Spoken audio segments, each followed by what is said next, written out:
I'm disappointed that I came to Canada, a Canada that it is very, very difficult to find Canadians who are passionate about the American-Canadian relationship. Elbows up, me too. It was an anti-American campaign. The cabinet's now saying that we're at war with America. That doesn't help. The stage was Halifax, and the blow came not from Ottawa, but from Washington's own envoy. U.S. Ambassador Pete Hoekstra looked straight at Canada's political class and told them the truth they did not want to hear. This is not a trade war. It is negotiation. The so-called conflict with America is nothing more than a script, a drama staged for domestic applause. Hoekstra warned that calling it war was misleading, even dangerous, because if President Trump truly considered Canada an enemy, the reality would look far harsher. And then came the deeper sting. He admitted it was difficult to find Canadians who are passionate about the relationship anymore. The very passion that built prosperity on both sides of the border has withered. For Mark Carney, who once rallied voters with his elbows-up bravado, it was a direct humiliation. The mask slipped, and Washington exposed the emptiness of his narrative. As Hoekstra delivered that critique, Ottawa was already burning from within. Finance veteran Chrystia Freeland walked out of cabinet on the eve of the fall economic statement. No press conference, no defense, just a quiet resignation that revealed how fractured Carney's government had become. What was left was a weakened prime minister clinging to anti-American theatrics while losing his own team. For ordinary Canadians, the stagecraft offers no relief. Inflation eats into paychecks, job losses pile up, and small businesses drown in uncertainty. Instead of concrete policy, the government pushes boycott campaigns against American travel and goods. But these gestures backfire. Families cancel trips, airlines slash routes, retailers strip shelves, and it is the Canadian consumer who pays the cost. Carney promised toughness. What he delivered was self-inflicted pain. Every misstep is dressed up as patriotism, but the outcome is the same: a poorer, more divided country where anger substitutes for leadership. Hoekstra's message cut through the noise. He reminded Canadians that business leaders still believe in the partnership because it created prosperity, high-quality jobs, and supply chains that work. Yet Ottawa prefers to play politics. Under Carney, the relationship with America is treated not as an economic lifeline, but as a rhetorical weapon. The results speak for themselves. Exports to the U.S. dip by billions, while shipments to Europe scramble to fill the gap. Cross-border car trips fall by a third, air travel plunges by a quarter, and shelves once stocked with American brands are now empty. Loblaw alone has swapped in more than 100 domestic suppliers just to meet nationalist demand. To some politicians, this looks like strength. To workers and shop owners, it feels like survival under siege. Carney insists Canada is at war. The numbers show Canada is bleeding. And in the silence of those statistics, you hear the real verdict: a government more concerned with symbols than with solutions. The contrast could not be sharper. Trump's America pursues reciprocal tariffs with clarity. Negotiate hard, protect workers, secure deals. It is discipline, not drama. Carney's Canada, by comparison, looks adrift, confusing performance for policy. Every time the Prime Minister lashes out, he reveals weakness. Every time his ministers resign or dodge responsibility, the sense of collapse grows. The ambassador's words landed because they carried the weight of reality. Canada is not winning this standoff.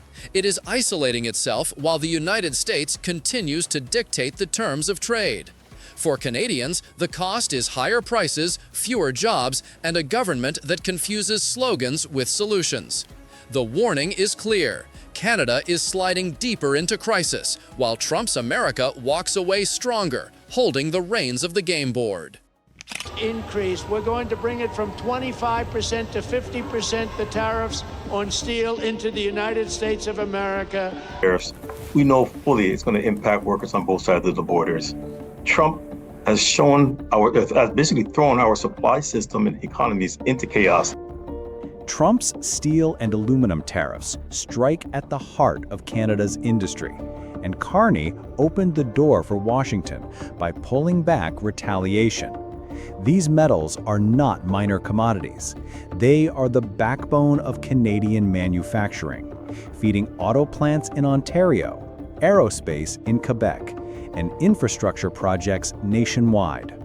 For months, Ottawa promised to stand firm. Then, Carney shifted course. A wide swath of Canada's retaliatory tariffs slapped on U.S. goods will be eliminated. But the Prime Minister says those on steel, aluminum, and autos will remain. His government removed most counter tariffs on U.S. goods, while keeping only steel, aluminum, and autos under retaliation. He called it strategic patience, but to Canadians, it looked like retreat. Washington quickly labeled the move constructive. Trade Minister Dominic LeBlanc was hosted in Washington by Commerce Secretary Howard Lutnick for a 90-minute session. It was cordial, even described as productive, yet it produced no concrete concessions. Prices at home continued climbing. Workers saw no relief. Trump still controlled the pace, while Canada waited for outcomes that never came. By narrowing retaliation, Ottawa showed it was willing to absorb punishment while hoping for movement from Washington that remained elusive. With no breakthrough in the U.S. Capitol, Carney turned to Europe. He stood beside leaders in Berlin, Warsaw, and Riga, promising submarine contracts, critical mineral partnerships, and an expanded military presence in Latvia. The images played well on television, but at home, the crisis was plain. Steel and aluminum tariffs choking Canadian industries. Europe may one day buy more Canadian exports, but long-term promises do not pay today's bills. Even conservative commentators pointed out the gap. Activity is not achievement. Summits and declarations may fill schedules, but they do not cover mortgage payments in Hamilton. They do not save shifts in Sault Ste. Marie, and they do not keep smelters alive in Saguenay. Trump sees this clearly. Each handshake in Europe signals to him that Ottawa is chasing optics, while the real fight remains unresolved. For Trump, that means Canada is drifting, not defending. Since steel tariffs between Canada and the U.S. came into effect, this Quebec food can maker has seen its sales more than double. The economic toll is already visible. In Quebec, the food can sector has suddenly become a lifeline because American inputs are too expensive. A new plant in Windsor is expected to create more than 100 jobs and produce 1.2 billion cans a year by 2028. But experts warn the payback period for such investments can stretch 8 to 10 years. Building a plant is always a challenge because you have to know what will be the payback period for your investment, and so usually payback periods are at least 8 to 10 years. That does little for workers who need stability now. Ontario's auto sector faces higher costs for steel frames and aluminum parts, squeezing every step from stamping to assembly. Municipalities are struggling to replace essential equipment. Reports highlight fire trucks built with U.S. steel that now cost millions more and take years to deliver.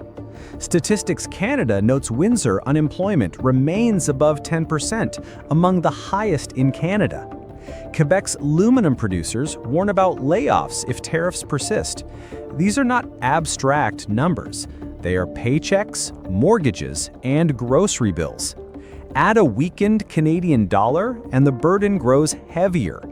Families feel the squeeze each month, while Ottawa insists on patience. Donald Trump thrives on unpredictability. One day he praises Carney as a friend, the next he threatens to tighten the screws further. By pulling back most counter tariffs while keeping only a narrow list, Carney handed him the advantage.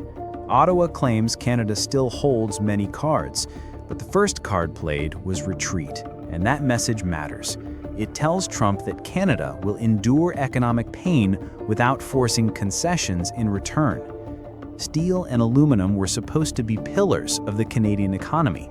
Instead, they remain in the crosshairs, bleeding under tariffs, while Carney preaches strategic patience. The result is higher costs, anxious workers, and industries in limbo. Trump can already claim victory without lifting a finger. For Canadians, that means heavier bills, fewer jobs, and more uncertainty.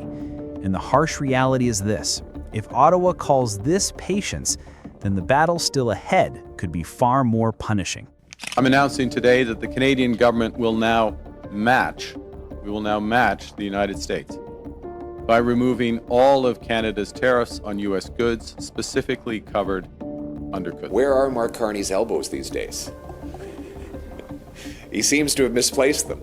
Donald Trump raised tariffs on Canadian non-USMA goods to 35% on August 1st, and Ottawa blinked. Instead of striking back, Mark Carney announced a tariff reset, removing most Canadian counter tariffs while leaving only steel, aluminum, and autos covered.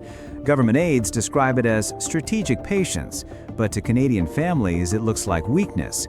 Prices are climbing, industries are strained, and Trump shows no sign of backing off. Carney talks about many cards in Canada's hand, yet the first one he played was surrender. The signal to Washington is obvious. Canada is willing to take punches without striking back. For Trump, that is victory before the next round even begins. Unable to win relief in Washington, Carney turned to Europe. On his tour of Germany, Poland, and Latvia, he promised deeper partnerships on energy, minerals, and defense. He pitched Canadian critical minerals and natural gas to German CEOs, hoping to diversify exports. But Europe itself remains trapped under Trump's tariff regime. Brussels and Berlin signed a 15% tariff cap, but only after pledging massive investments in U.S. projects. Switzerland refused, walked away empty-handed, and now faces nearly 40% tariffs. These outcomes show what happens when you negotiate from weakness. If Europe's economic giants cannot escape Trump's leverage, what chance does Canada have? Carney's European tour may produce headlines, but it will not lower the cost of a pickup truck in Ontario, or keep a single smelter in Quebec running at full capacity. Nor will it save prairie farmers from new U.S. tariffs on lumber and grain. Instead, it sends Trump a message that Ottawa is looking for distractions abroad rather than confronting the problem directly. So what cards does Canada have left in these negotiations? Canada has a lot of cards, Karina. We're their most important customer in critical industries. Trade Minister Dominic LeBlanc insists Canada still has lots of cards. He points to integrated supply chains, energy exports, and the promise of a CUSMA review in 2026. Yet Canadians feel the pain today. Auto plants in Ontario warn that higher steel and aluminum costs are squeezing margins and could trigger layoffs. Aluminum producers in Quebec have slowed production as U.S. buyers hesitate under uncertainty. Farmers in the prairies, already under strain from China's canola duties, now face pressure from U.S. tariffs on lumber and grain exports.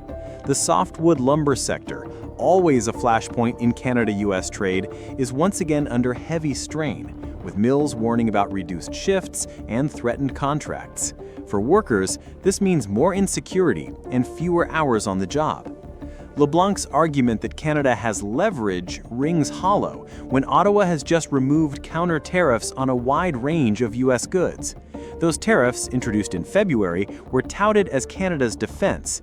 By lifting them, Ottawa gave up bargaining chips without securing relief. The reset was supposed to look smart, but instead it left Trump's tariffs untouched, while Canada's tools vanished. The comparison is stark. Mexico at least won a 90-day delay before new tariffs take effect. Japan and South Korea pushed Trump to cut auto tariffs nearly in half. Even the European Union secured a cap, though with strings attached. Canada alone stands without exemptions, without relief, and without a timeline for change. That is not leverage. It is exposure. Mark Carney, while he made grand promises of change, he's even worse than Justin Trudeau. What was supposed to be a standoff is turning into a one-sided fight. Trump sets deadlines, raises tariffs, and dictates the rules. Carney removes tariffs, pleads for talks, and looks abroad for cover. The outcome is obvious. Trump holds the upper hand, while Carney's strategy collapses under scrutiny. For Canadians, the consequences are immediate: higher prices, weaker industries, and jobs at risk. For Trump, it is proof that tariffs work as leverage, and for Carney, it is a political storm only beginning.